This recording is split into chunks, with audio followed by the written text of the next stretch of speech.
We are privileged to have with us today a highly esteemed guest, Mr. Samir Srivastava. Mr. Srivastava holds the position of Chief Operating Officer at Anant Raj Cloud Private Limited. We believe he is the ideal person to enlighten us on the various security aspects and tools that a cloud service provider should offer to prospective customers. We eagerly anticipate your insights on this topic, sir. Thanks for your question. I think this is a very pertinent question. So in today's digital age, businesses are increasingly moving their operations to the cloud for greater flexibility, scalability, and cost effectiveness. However, as the reliance on cloud services grows, so does the importance of cloud security and privacy. So when choosing a cloud service provider, security and privacy should be the top priorities. The cloud service provider should have a robust security measure in place to protect the customer data from threats such as data breaches, data loss, and cyber attacks. Additionally, they should respect the privacy of customer and comply with all relevant data protection regulations. So let's look at the different security aspects and tools that a cloud service provider should offer to their customers. So the number one is isolation. So each user must completely be isolated from other users through virtualization technology with the help of firewalls, intrusion detection, or other preventive measures. Then the second thing is secure communication. So the data communication between the cloud service provider and the client, that must be totally secure using the virtual private networks. Third is request-based access. So users must authenticate themselves to get access to the organization's data that run on the cloud.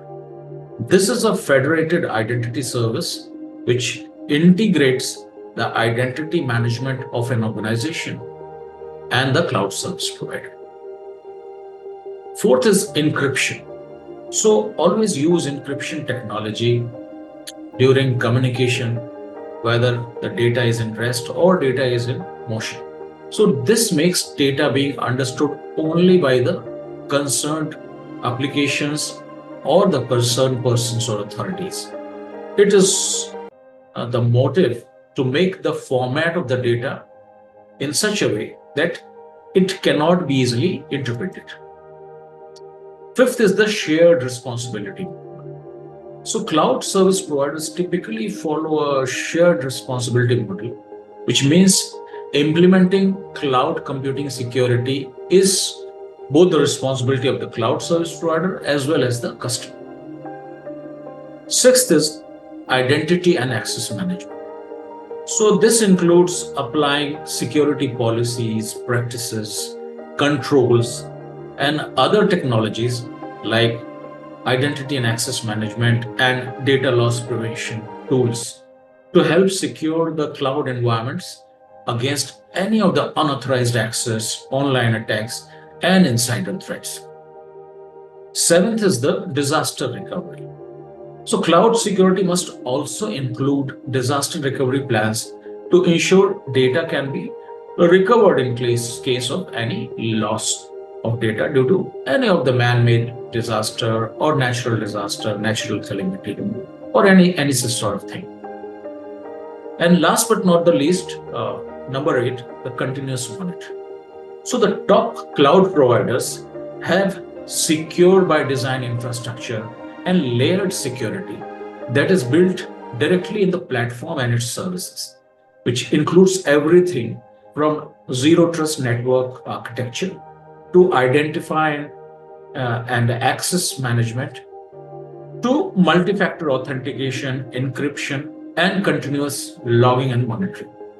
Remember, the specific security responsibilities of the CSP and the customer can vary depending on the cloud computing service model like infrastructure as a service, platform as a service, software as a service, whatever you are using. And also, it's important to understand where your provider's security responsibilities end and your responsibilities begin for building a resilient cloud security strategy. Thank you.